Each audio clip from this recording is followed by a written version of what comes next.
जय गुरु जी। गुरु जी बहुत बहुत शुक्रिया आज ये मौका देने का कि आप इतनी ब्लेसिंग्स है हम पर, उसके लिए कुछ बोलने के लिए। जय गुरु जी, जय गुरु जी, जय गुरु जी। सबसे पहले मैं शुरू करना चाहूंगी, गुरु जी का बहुत बहुत बहुत शुक्रिया।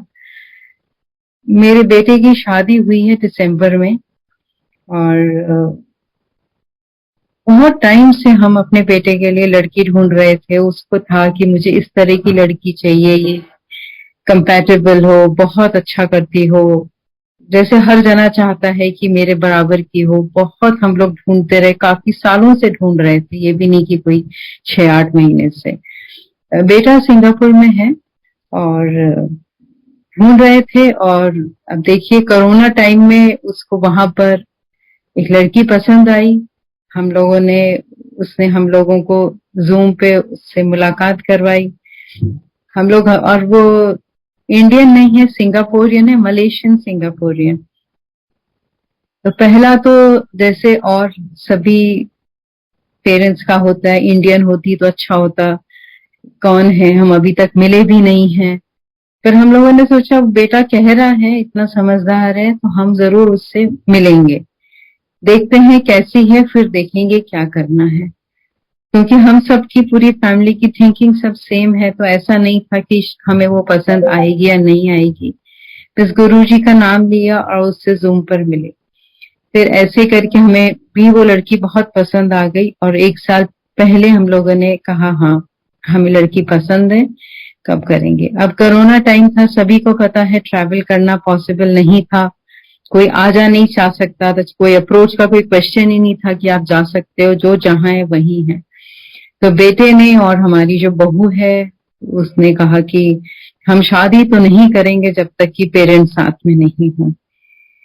गुरु जी से हम लोग प्रे करते रहे कि एक तो इतने टाइम से हम बेटे के लिए लड़की देख रहे हैं, अब उसे लड़की पसंद आई तो हम मिल नहीं सकते, हम जा नहीं सकते, न वो आ सकता है। ये भी अजब आपने कैसी मुश्किलात घड़ी है कि खुशी भरपूर है कि चलो हमें इतनी अच्छी लड़की मिल गई, पर हम शादी में नहीं जा सकते, या यहाँ आकर उनकी शादी नहीं कर सकते। गुरुजी कुछ तो करो।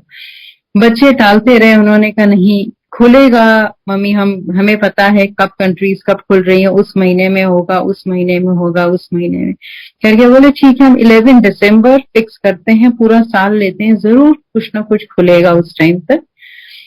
और वो डेट फिक्स करते हैं, और फिर भी नहीं हुआ तो फिर हम लोग कर लेंगे शादी। हमने कहा ठीक है। और मतलब छोटी छोटी मैं बातें बताऊं आपको, जैसे हर जना जानता है कोरोना टाइम में था कि भी क्या हो, अनसर्टेनिटी तो पूरे ही टाइम थी, हर ने ये अनुभव किया, एक्सपीरियंस किया।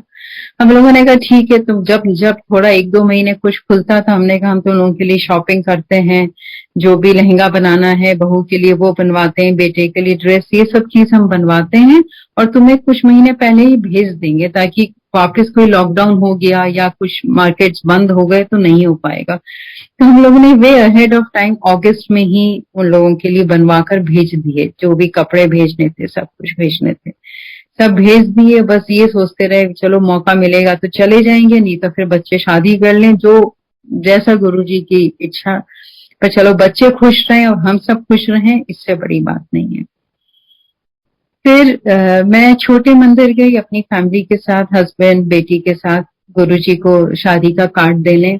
और वहां पे जाके मैंने यही प्रे करी, जैसे घर में तो मैं ये सोचती रहती थी गुरु जी कब खुलेगा, कब जाएंगे, कब होगा, कब होगा। वहां गई तो मन जैसे एकदम शांत था। मैंने कहा गुरु जी आपको जो सबसे उचित लगता है आप वो करिए। आप सोचते हैं हमें जाना चाहिए तो आप ऐसे राह दिखाइए, बस ये है कि परिवार खुश रहे, बच्चे खुश रहें, इससे बड़ी दौलत कुछ नहीं है। इनवाइट किया गुरुजी को, वहां पे छोटे मंदिर में कार्ड रखा, और फिर हस्बैंड ने, बेटी ने, सबने गुरुजी से अरदास करी और हम लोग आ गए। और आप ये देखिए कि ओमिक्रॉन आया है first week of December, November end में, लास्ट वीक में वो हुआ कि खुला है वीजा के लिए। हमने जस्ट अप्लाई किया, टिकट लिया हमने 2 दिसंबर का, थर्ड से हुआ कि रूल्स चेंज हो रहे हैं, और हम वहां पर पहुंचे 2 दिसंबर को गुरुजी की कृपा से। और बस 20 दिसंबर को आ गए। बस वो ऐसा लगा जैसे गुरुजी ने एक विंडो हम लोगों के लिए खोली है कि ओमिक्रॉन जस्ट डिक्लेयर हो गया है कि आ गया है, पर तुम पहुंच जाओ सिंगापुर, परिवार के साथ शादी अच्छे से हो जाए और बच्चों के साथ रह लो और तुम लौटो। और उसके बाद आपको बताया ओमिक्रॉन किस तरह से फैला है और वो कितनी सी विंडो थी। तो गुरुजी की असीम कृपा रही परिवार पे कि उन्होंने उतने से दिन के लिए, वो हमारे जैसे सभी लोग ही कहने लग गए, ऐसा लगा है सीमा आंटी आप ही के लिए गुरुजी ने जरा से दिन के लिए खोला है कि जाओ आ जाओ। उसके बाद इतने रेस्ट्रिक्शंस थे, आप रोज जाओगे, आपको रोज टेस्ट कराना है, आपको ये करना है वो करना है। मतलब उन 3 दिन के बाद जो पहुंचा उसके लिए डेली रेस्ट्रिक्शन था कि आज ये टेस्ट कराइए, रोज कराइए, ये रिपोर्ट करिए, वो करिए। हम गए, बस हमें ये था कि हम बस पहुंच गए, एक दिन टेस्ट हुआ, उसके बाद हम आने वाले दिन टेस्ट बिल्कुल फ्री था। मतलब इससे ज्यादा आराम से हम पहुंच नहीं सकते थे। तो ये सब गुरुजी की ही असीम कृपा रही कि कैसे 8 महीने पहले एक डेट निकाली बच्चों ने कि वो डेट पे करेंगे, उसी डेट पर हर चीज हमारे लिए इस तरह सेट होती रही। और जैसे इतना स्मूथ, जैसे इंडिया में हम लोग सब रिश्तेदारों की शादियों में जाते हैं, हर सब जने जाते हैं, तो कहीं ना कहीं कुछ ना कुछ बात जरूर होती है कि अरे ये हो गया वो हो गया। और यहाँ उस सिंगापुरियन लड़की, उसके कल्चरली इतना डिफरेंट वो लोग, हम लोगों के यहाँ सेलिब्रेशन, सारे रिचुअल्स कितने फर्क हैं कि कोई चीज समझाना पड़ेगा, क्या पता उनको पसंद आए ना। पर इतनी स्मूथ सेल हुई, जो मैंने इंडियन वेडिंग जिंदगी भर अटेंड करी है, परिवार में इतनी शादियां हुई है, पर इतनी स्मूथ वेडिंग, मतलब मुझे खुद विश्वास नहीं होता है कि इतनी शांति, इतनी खुशी से कैसे कोई वेडिंग निकल सकती है कि एक भी चीज इधर से उधर नहीं हुई। ऐसा लगा जैसे गुरुजी ने बिल्कुल संभाल रखा है। और मैं जो और बात शेयर करूंगी, लेडीज उस बात पे बड़ा हंसेंगी, जब हम लोग अपने टेलर के पास जाते हैं, सूट सिलवाते हैं, ब्लाउज सिलवाते हैं, तो शायद ही कोई ऐसा होगा जो कहेगा कि एक ही बार में टेलर ने बड़ा अच्छा सिल दिया और मुझे दोबारा नहीं जाना पड़ा। कभी कभी 10-10 चक्कर भी लगाए जाते हैं, फिटिंग्स देखी जाती है, सभी को पता है और सभी कितने इस बात के से परेशान होते हैं। पर आप ये देखिए, मैंने उसके लिए, बहू के लिए लहंगा बनवाया है, डिजाइनर लहंगा, ब्लाउज जैसे ड्रेस होती है, अच्छी सी बहुत सुंदर सी बनवाई और भेजी। और मैंने इतने महीने पहले इसलिए भेजी ये सोचकर कि जरूर उसमें फिटिंग कुछ होगी, तो वो कहाँ बच्चे कराएंगे इतनी भारी चीज की, कौन उनकी फिटिंग करेगा। पर भेज देती हूँ, एटलीस्ट 1-2 महीने में वो ढूंढेंगे कैसे क्या करना है और करेंगे। ऐसे ही बेटे का मेजरमेंट्स लिए हैं हम लोगों ने कॉल करके जूम पे, आप मानेंगे नहीं कि ऐसी चीज के मेजरमेंट जब खुद देते हैं तब भी गलत हो जाते हैं। और यहाँ पर भी जेंट्स का और लेडीज का वो एक बार ट्रायल के लिए बुलाता है, फिर फिटिंग कराता है। बच्चों ने बस जैसा जैसा टेलर ने बोला उन्होंने मेजरमेंट्स दिए और जब भेजा तो वो कह रहे इतनी फिट ड्रेस है कि हम बता नहीं सकते। दोनों की ही, मतलब कोई भी चीज हमें उसमें 1 मिलीमीटर भी हमें उसको ठीक नहीं करना पड़ा। वो बोले ऐसी फिट आई है। मैंने कहा इतने फिट तो हमने यहाँ अपने कपड़े सिलाए तब भी हमारा नहीं हुआ कि हमें दोबारा टेलर के पास नहीं जाना पड़ा या नहीं करना पड़ा। ऐसा लगा जैसे गुरुजी हर छोटी से छोटी चीज को इस तरह से हमारे साथ खुशी से भरते जा रहे थे कि कहीं पे ना कोई रुकावट आई, ना कुछ हुआ। और कल्चरली इतनी डिफरेंट होते हुए भी बहू इस तरह हम लोगों से घुल मिल गई और इतना सब हुआ। तो गुरुजी की असीम कृपा रही कि किस तरह उन्होंने हर चीज को संभाला। उनका बहुत बहुत बहुत शुक्रिया गुरुजी का।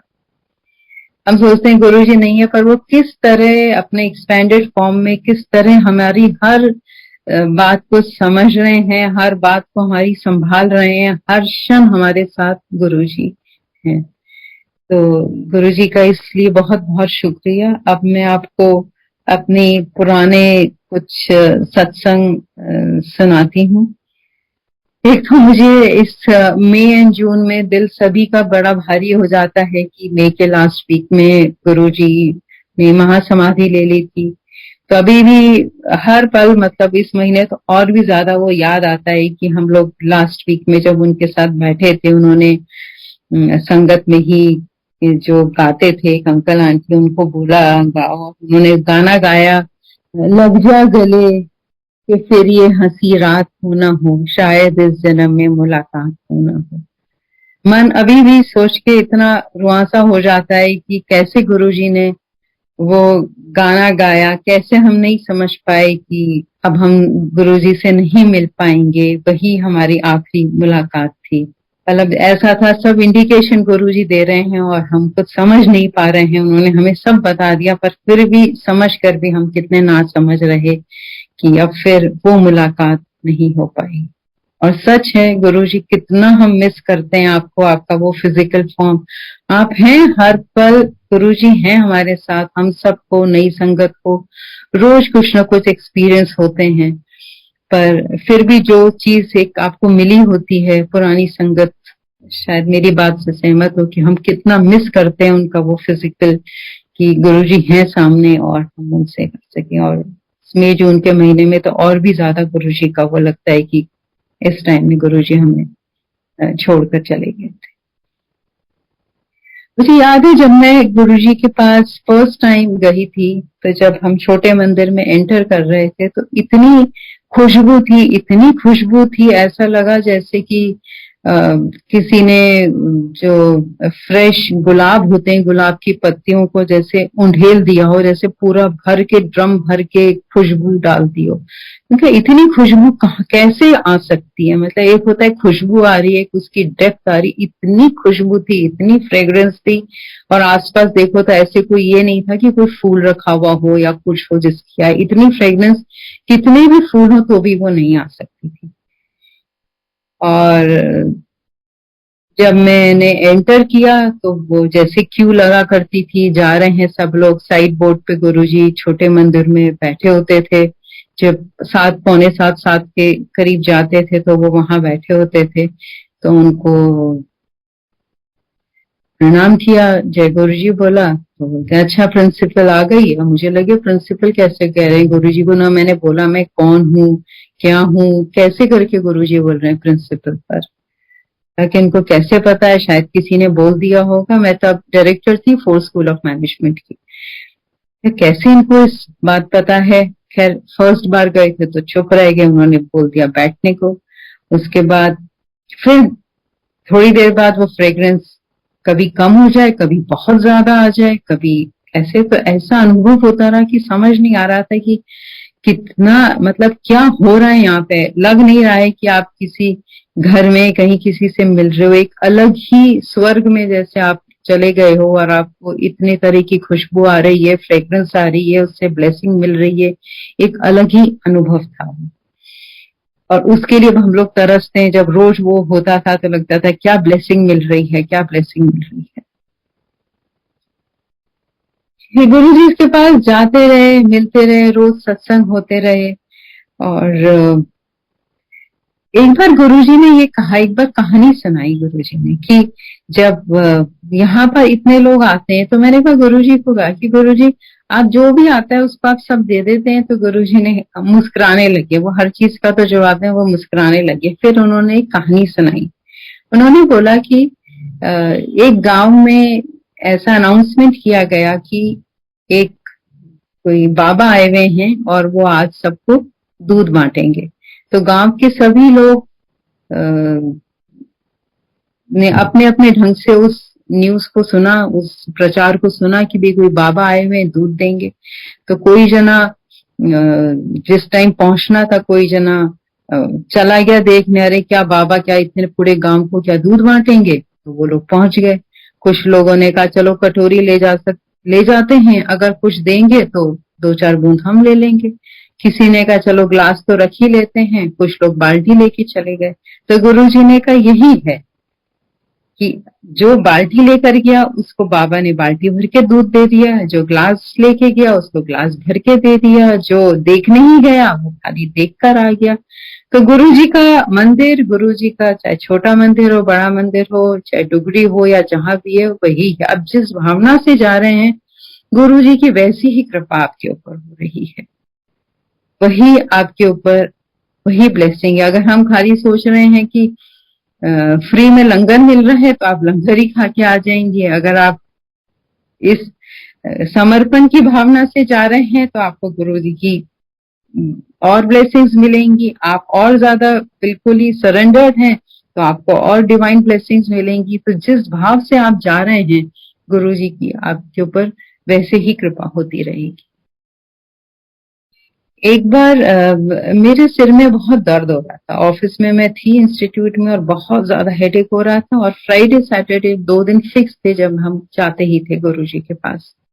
तो फ्राइडे था और बहुत सिवियर हेडेक हो रहा था। मैंने कहा आज मंदिर भी जाना है, इतना सिवियर हेडेक है, माइग्रेन का अटैक था, और जिनको होता है माइग्रेन उन्हें पता है कि सिवियर होता है, फिर आपको वॉमिट भी हो जाती है, रिलीफ नहीं मिलता जब तक कि आप बहुत अच्छे से सो नहीं जाओ, अच्छी नींद ना आ जाए। मैंने कहा चलते हैं, गुरु जी के पास जा रहे हैं तो क्या चिंता करनी, चलते हैं। तो बहुत सिवियर हेडेक में आई और मैं वहां पर बैठी आगे गुरु जी जहाँ थे उनके चरणों में। तो मैंने कहा गुरु जी मेरा ना बहुत सिर दुख रहा है, और गुरु जी ने बिल्कुल इस बात पे मेरा ध्यान ही नहीं दिया कि मैं कह रही हूँ कि मेरा बहुत सिर दुख रहा है। उन्होंने चाय प्रसाद जो अंकल सर्व कर रहे थे उनको चाय प्रसाद दे दो, और पता है अगर माइग्रेन का अटैक हो, बहुत ज्यादा आपको लग रहा है कि आपको वॉमिट हो जाएगी, तो आप चाय पियोगे तो नेचुरली आपको हो ही जाएगी। मैं गुरुजी की तरफ देखने लग गई कि गुरुजी आप क्या कर रहे हैं कि ये चाय का ग्लास मेरे को वो दे रहे हैं, कल को कुछ यहाँ पर हो गया तो कितना मैं भाग के बाहर जाऊंगी, मेरे को इतनी चिंता लगने लग गई। फिर भी गुरुजी ने कहा दे दो, तो मैंने पी लिया। मैंने कहा जो होगा देखा जाएगा, एक गिलास पी लिया। फिर मैं गुरुजी की तरफ देख रही हूँ कि भाई मेरे को माइग्रेन है, सिर दुख रहा है, आप बात समझ नहीं रहे हैं। फिर उसके बाद उन्होंने दोबारा एक चाय का ग्लास पिला दिया। अब समझ ही नहीं आ रहा है कि गुरुजी चाह क्या रहे हैं, उधर कुछ मेरे को सिर दर्द हो रहा है, कोई ठीक नहीं हो रहा, और चाय पे चाय गुरुजी चाय प्रसाद पिलाए जा रहे हैं। उसके बाद जब मैं खड़ी हुई बाहर जाने के लिए तो गुरुजी कहते हैं कि, मैंने कहा गुरुजी मेरे सिर में दर्द है, बहुत दर्द है माइग्रेन। तो गुरुजी ने तो उस बात को पे ध्यान ही नहीं दिया, उनको उस बात से कुछ मतलब ही नहीं था कि इतना दर्द हो रहा है। वो कह रहे हैं तेरे पेट में तकलीफ है। तो पेट में तो कुछ भी नहीं हो रहा, कहाँ से पेट में तकलीफ है, बात ही समझ में नहीं आई। उसके बाद फिर बाद में गुरुजी कहते हैं कि तेरे यूट्रस में प्रॉब्लम है तो मैं तेरा इलाज कर। और उसके बाद उन्होंने कुछ पत्ते से करके करते थे गुरुजी, वो किया, फिर वो कहते हैं मैंने ठीक कर दिया। तो maybe it would have been cancer और something which Guruji could foresee, और उन्होंने वो चीज ठीक कर दी कि यूट्रस में कोई है इन्फेक्शन, वो मैं ठीक कर देता हूँ, और माइग्रेन तो उनका कुछ था ही नहीं। तो इस तरह कभी कभी होता है, हम अपनी छोटी सी चीज को लेकर इतने परेशान होते हैं, और गुरुजी वहां आकी मतलब ही वो जो scan the body, everyone knows कि वो तो उनके सामने आप खड़े हो अपनी बात कर रहे हो, वो तो पूरा पेट स्कैन सीटी स्कैन जो भी है वो तो ऐसा स्कैन कर लेते थे बॉडी की, आपकी बॉडी में तकलीफ क्या है। और जिस चीज को हम बहुत तवज्जो दे रहे हैं वो उनके लिए कुछ नहीं थी, और जो मेन जो होती थी वो किस तरह उन्होंने उस चीज को क्योर किया और उसका क्या रिपरकशन होता है वो हम समझ भी नहीं सकते। हम सोचते हैं यार छोटी सी चीज है, गुरुजी ने कुछ किया उससे ठीक हो गया, पर इफ वी बहुत अगर हम डीपर सोचें, अगर सच में होता कुछ बहुत बड़ी प्रॉब्लम से गुरुजी ने बचाया, अगर प्रॉब्लम होती तो क्या होता, वो सोचें तो हम सिहर जाएंगे कि देखो गुरुजी ने हमें कितने वक्त से पहले किस तरह हमें गुरुजी ने बचाया। फिर गुरुजी, सभी को पता है कि गुरुजी वो जो कॉपर का लोटा होता था वो गुरुजी ब्लेस करके देते थे कि आप रखो, और उसमें रात को अपने सिरहाने रखते थे और वो पानी पियो या फिर जो बच जाए उससे आप नहा लो। तो सभी लोग अपना जिस जिसको कहते थे वो अपना ब्लेस करके वो रखते थे। तो मेरे को भी गुरुजी ने वो दे रखा था ब्लेस करके कॉपर का। तो उसको तो मेरे को एक बार जो उंगली में अंगुल हरा हो जाता है, अगर आप स्किन आपकी थोड़ी नेल के उधर से और साइड से अगर पैर उंगली की या पैर की नेल्स के पास से हो जाए तो उसमें पस फॉर्मेशन हो जाता है। तो ऐसा मेरे पैर की अंगूठे में हो गया और वो काफी स्वेलिंग आ गई, पस फॉर्मेशन हो गया। तो मैं वही इंस्टीट्यूट में थी, तो जो हम लोग का एक डॉक्टर था जो विजिट करता था उसको दिखाया, उसने कहा मैम ये तो अंगुलर है, ये तो आपका पंचर होके कट लग के ही इसका पस निकलेगा, इसकी कोई रेमेडी नहीं है कि आपको कोई मेडिसिन दे दें पुश दे दें। इतना बड़ा था, फूल चुका था वो। तो मैंने सोचा कि अब एकदम 2 लाख करा लो अभी, तो मैंने कहा अभी तो मैं कुछ नहीं करा रही, I should be mentally prepare. I thought कि कोई ऐसी मेडिसिन देंगे और उससे मेरा कुछ ठीक हो जाएगा। सबसाइड हो जाएगा। मैंने कहा मैं आपको बताऊंगी कल सोच के क्या करना है। फिर घर आ गई और रात में सो गई।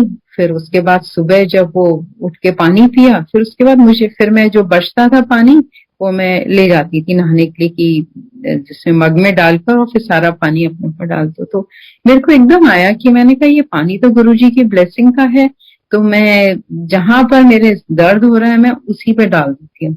मैंने गुरुजी का नाम लिया और डाल दिया। और फिर मैं अपना तैयार होके इंस्टीट्यूट चली गई। फिर वो आया नेक्स्ट डे वो डॉक्टर की, मैम आपको किस टाइम कराना है? और मैंने देखा और मेरा तो एब्सेस जो था उस पे वो सब खत्म, कुछ था ही नहीं।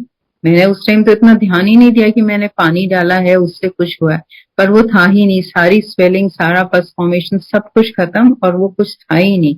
डॉक्टर भी शॉक था कि ये गया कहाँ, आपका तो आज वो कट करके सब निकालना था और वो उनके ब्लेस्ड पानी से ही सब कुछ हो गया खत्म, कुछ रहा ही नहीं उसमें। तो मेरी डॉटर का मैं बताती हूँ कि उसका भी अ, वो उसका उस टाइम वो 10th का एग्जाम दे रही थी, तो उसके एग्जाम दे चुकी थी और उसका रिजल्ट आने वाला था। तो हम लोग जैसे सब लोग संगत चार चार लोग अपना लंगर कर रहे थे। तो एक अंकल हैं जो पंजाब से आते थे, सरदार जी अंकल आंटी।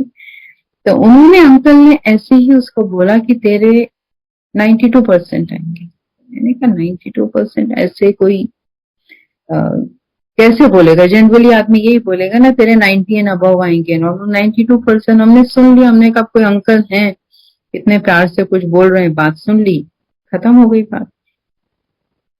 फिर जब उसका रिजल्ट आया तो उसके आए 89 पॉइंट सम परसेंट मार्क्स। मैंने कहा 89 पॉइंट ये आए हैं तो कुछ। उसके बाद हुआ कि इसमें सारे सब्जेक्ट्स के मार्क्स काउंट होंगे। पहले था इस एक सब्जेक्ट के नहीं होंगे, फिर था सारे सब्जेक्ट्स के काउंट होंगे। वो अगले दिन बताया गया। जैसे ही बताया it was exactly 92% marks.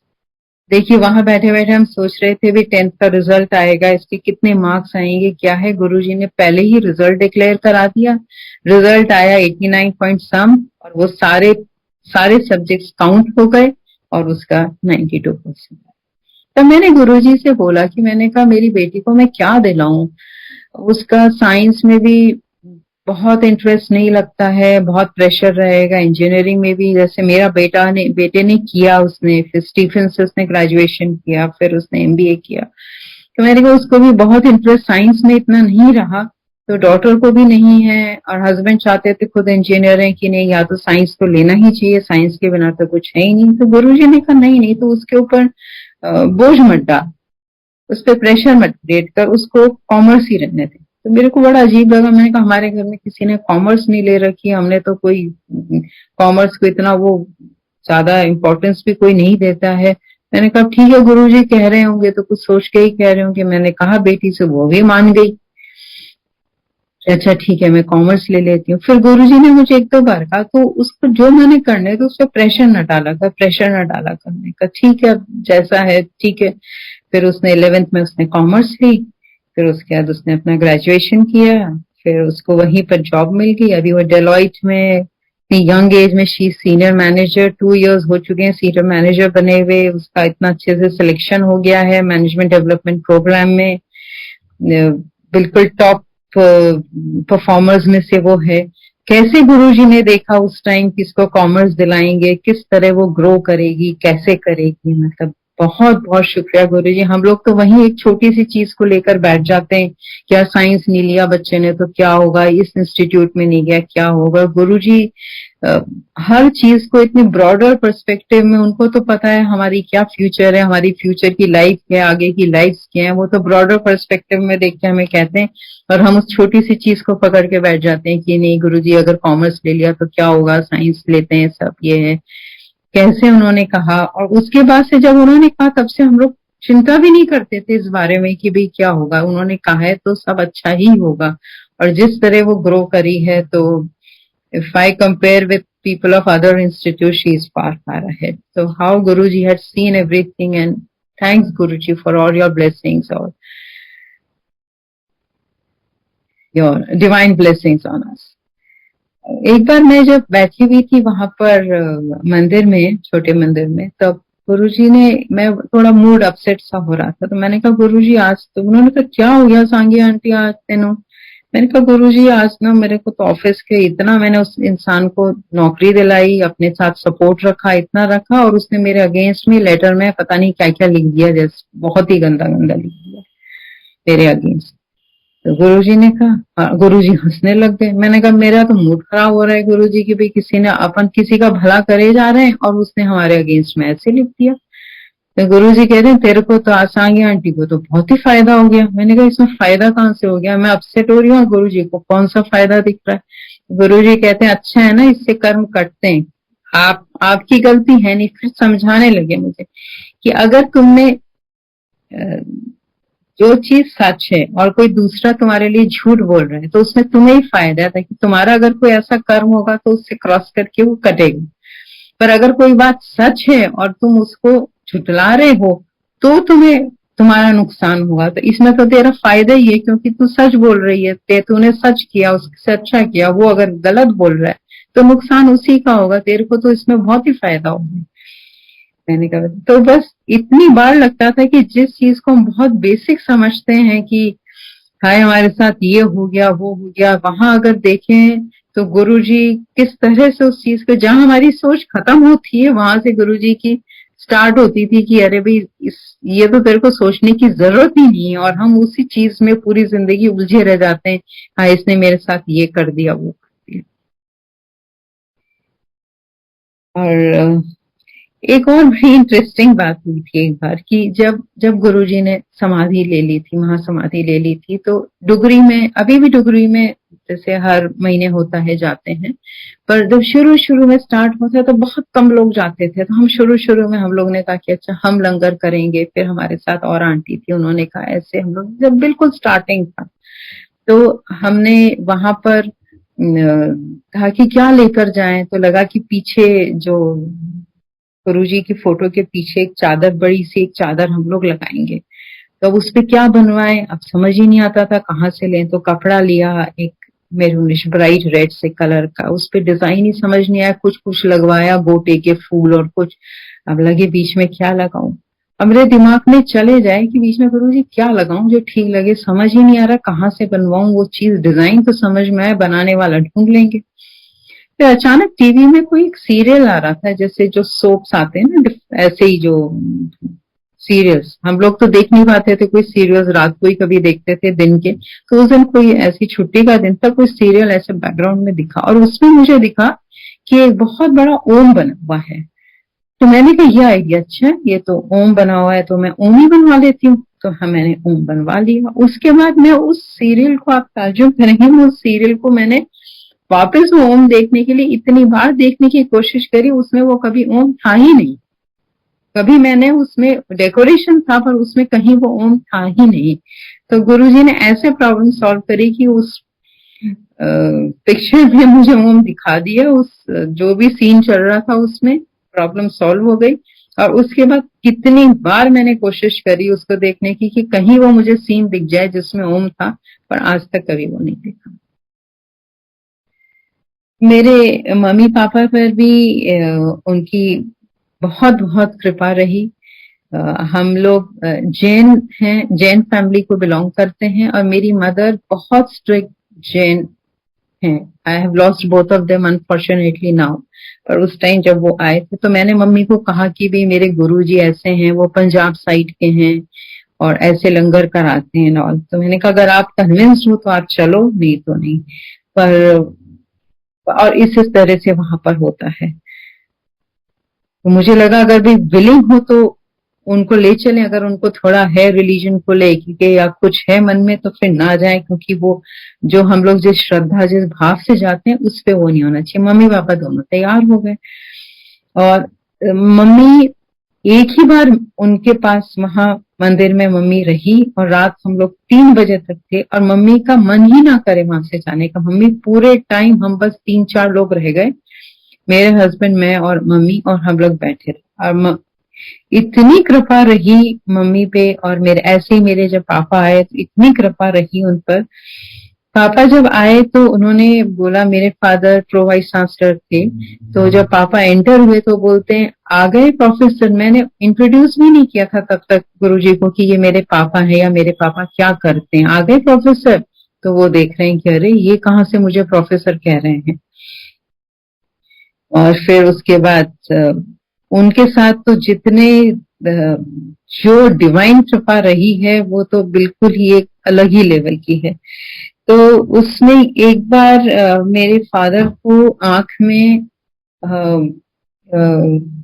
Cataract का ऑपरेशन कराना था पापा को। तो पापा जयपुर में रहते थे, मेरे पेरेंट्स जयपुर में रहते थे और गुरुजी से ज्यादा नहीं मिले, जैसे एक बार मिले हैं दोनों, या शायद दो दो बार मिले हैं, उससे ज्यादा नहीं मिले। तो उनको कैटरेक्ट का ऑपरेशन कराना था और वो बैठे हुए थे रात में, जैसे उनको अर्ली मॉर्निंग 8 बजे जाना था उसकी सर्जरी के लिए। और तो मम्मी एक रूम में सो रही थी, पापा एक रूम में सो रहे थे, जैसे कुछ मेडिटेशन कर रहे थे या ऐसा कुछ था। 4 बजे उठ के मेडिटेशन करते थे तो दोनों अलग अलग रूम में बैठ जाते थे मेडिटेशन करने के लिए। तो उस टाइम 5 या 6 बजे होंगे, वो उठने लगे तो उस टाइम लाइट चली गई। तो पापा उठे और पापा एकदम से दरवाजे से टकरा गए और जिस आंख पे उनकी सर्जरी होनी थी उसके ऊपर उनके कट आ गया और थोड़ा ऊपर कट आ गया, ब्लड आने लगा। तो मम्मी भी घबराई। फिर जब लाइट आई देखा कि खून खून आ रहा है तो फिर कॉटन लाए और सब कुछ वो लगाया, जो भी फर्स्ट एड करना था। फिर पापा ने कहा आज तो जिस आंख में सर्जरी करानी थी उसी के ऊपर कट आ गया है, तो इसका मतलब आज तो मुझे कैटरेक्ट की सर्जरी करानी ही नहीं है। बैठ गए पापा की चलो आगे देखेंगे क्या करना है, आज का तो मुहूर्त जैसे गलत हो गया है कि उसी पे चोट लग गई है तो आज तो कराना ही नहीं है। मतलब ऊपर लगी थी, आंख के अंदर नहीं, आंख के ऊपर, आईब्रो के ऊपर। तभी पापा बैठ गए सोच के कि चलो अब नहीं करेंगे। उसी टाइम साक्षात गुरुजी के दर्शन हुए घर में और उन्होंने कहा तेरा जो वो था, क्या कहते हैं वो, उनकी जो कर्म था वो मैंने काट दिया, तू करा ले अब सर्जरी।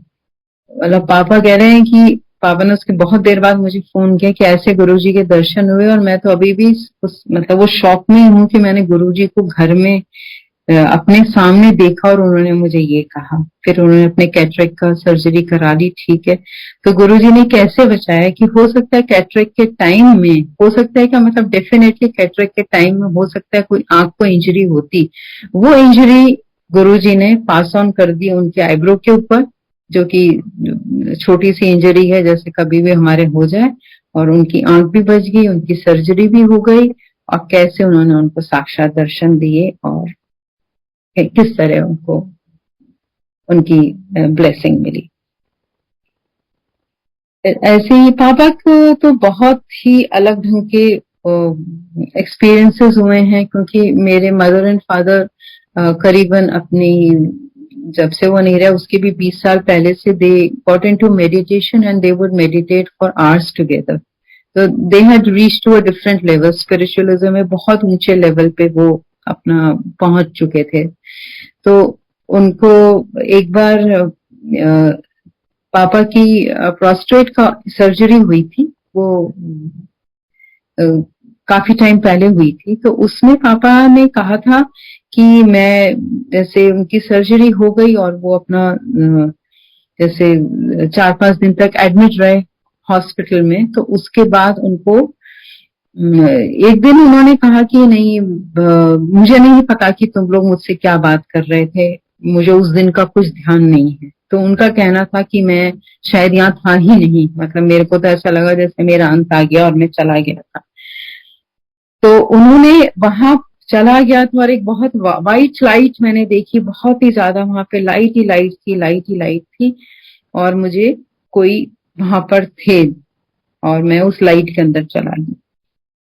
तो ऐसे फिर जब पापा ने गुरुजी से जब मिले, साक्षात जब दर्शन हुए छोटे मंदिर में, तब पापा ने कहा जो मेरा कुछ साल पहले सर्जरी हुई थी और मैं उस दिन के लिए कहता हूँ कि मैं, मुझे याद नहीं है, मुझे तो था मैं किसी लाइट में चला गया।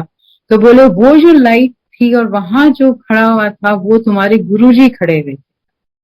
तो मतलब इट इज अनबिलीवेबल कि कैसे कुछ ऐसा, उनकी एक स्पिरिचुअल जर्नी थी कब वो गुरुजी से मिले। तो बहुत बार जब हम लोग ये कह देते हैं, अरे मैं गुरुजी को तो उस साल से जानता हूँ, हम तो गुरुजी के पास तब से जा रहे हैं, तो वी हैव नो आइडिया कि किस किस जन्म से हम गुरुजी को जानते हैं और किस किस रिलेशन में किस किस तरह हम गुरुजी से मिले हैं। हम लोगों को कुछ पता ही नहीं है। ये तो हम लोगों का सौभाग्य है कि हमको गुरुजी के दर्शन हुए। अभी भी जो संगत है उनका सौभाग्य है कि वो मंदिर जा रहे हैं, उनकी ब्लेसिंग्स मिल रही हैं। पर ये एक ऐसा है जिसको हम सोच नहीं सकते कि कैसे उनको इतने साल पहले उनके दर्शन हुए और जब फेस टू फेस दर्शन धरती पर उनको यहाँ पर हुए उनके। तो ये भी एक उनका एक ऐसा ही स्पिरिचुअल जर्नी का है जिसका मैं बता नहीं सकती कि क्या वो है। और मेरे फादर ने ये लिखकर भी मुझे जो उनके साथ एक्सपीरियंसेस हुए हैं वो दे रखे हैं कि ये देखो।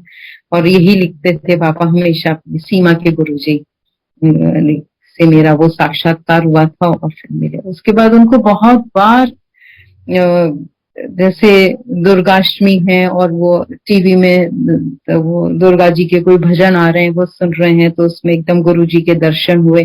पापा को ऐसे दर्शन बहुत होते थे, बहुत होते थे। बहुत बड़ी कृपा थी उनकी पापा की। और जैसे कि हम लोग सभी जानते हैं कि बच्चों को आप बच्चे इजीली हमारी बात नहीं मान लेते हैं। तो मेरे बेटा आईएफटी में एमबीए कर रहा था तब, जब मैं 4th स्कूल में थी। तो दोनों इंस्टीट्यूट आपको पता है कि बीच में एक सिक्किम टेम्पल है और दोनों institute almost adjacent to each other हैं। तो गुरुजी ने बेटे को देखकर कहा कि नहीं नहीं, ये बाहर का खाना खाता है, ये ठीक नहीं है इसके पेट के लिए। तो मैं खाना उसका, मैं इंस्टीट्यूट में मेरा खाना तो मैं लंच लेके आती थी, मैं उसका लेकर आने लग गई। और मैंने उसको कहा फिर जब तू भी लंच टाइम में मेरे पास आकर खा लिया कर। अब उसने आज तक किसी को ये नहीं बताया था कि मेरी मम्मी 4th स्कूल में डायरेक्टर है, क्योंकि वो ये बात बताना ही नहीं चाहता था। न मैंने किसी को बता रखा था कि मेरा बेटा वहां पर पढ़ता है, because we wanted to keep these two things absolutely separate, कोई इन्फ्लुएंस ना हो, कुछ नहीं हो, और वो शांति से वो अपनी पढ़ाई कर ले और हमारा इधर आराम से सब, किसी को इस बारे में पता नहीं चाहिए।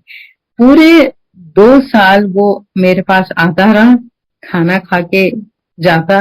किसी को आज तक इंस्टीट्यूट में न यहाँ पता चला, बस मेरे पीए को जरूर पता होता था कि उनका बेटा आया है, लंच दिया।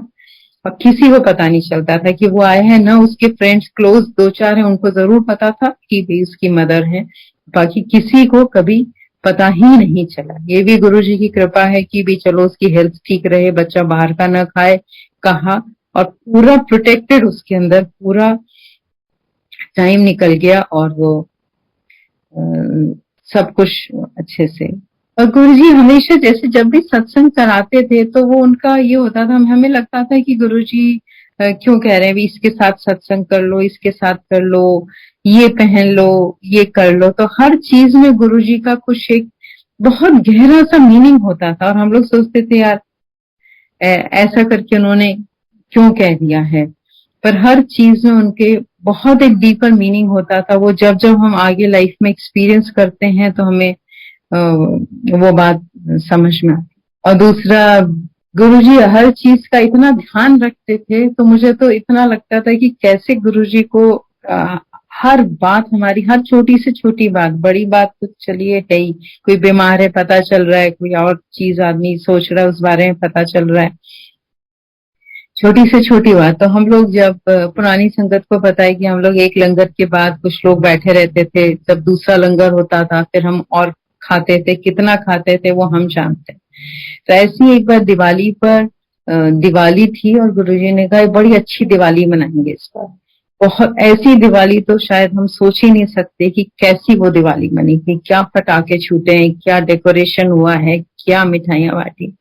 और गुरुजी ने उस दिन सबको मिठाई दे रहे थे।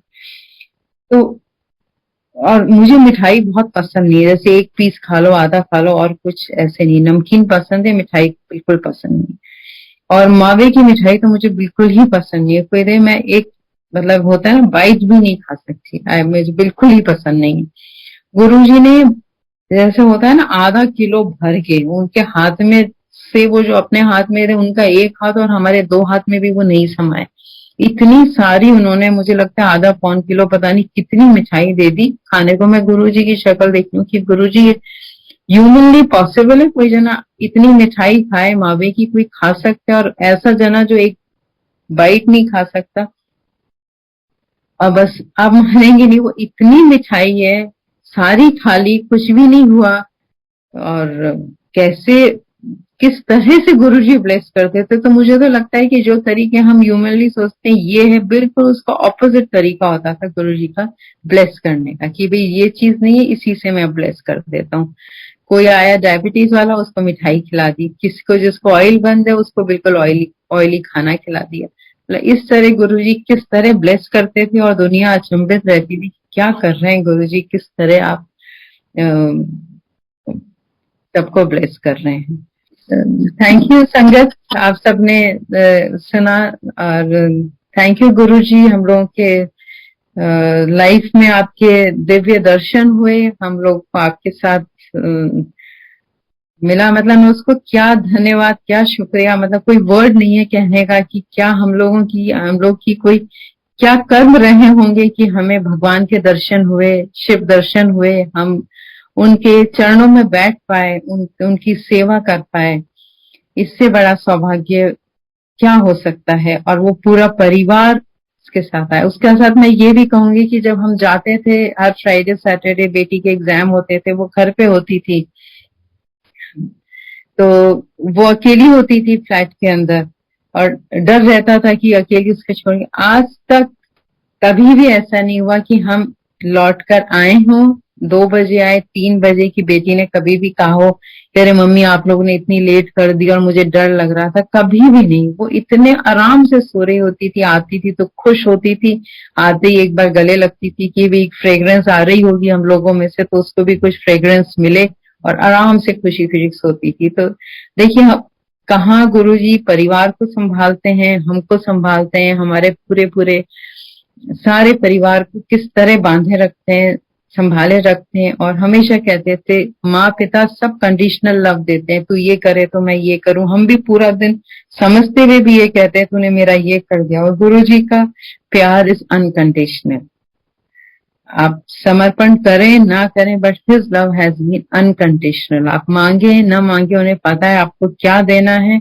आप मांग रहे हैं वो गलत है इसलिए वो आपको नहीं दे रहे हैं, जो सही समय है तभी आपके ऊपर वो अपनी अपनी असीम कृपा करते रहेंगे। जय गुरु जी। थैंक यू संगत, आप सबने सुना, शुक्रिया गुरु जी। एंड इस जहां में खो गए गुरु जी, आप वापस आ जाइए, that is what we want. Just love you Guru ji, please come back to our lives in physical form. We want to see you again. Jai Guruji. Jai Guruji.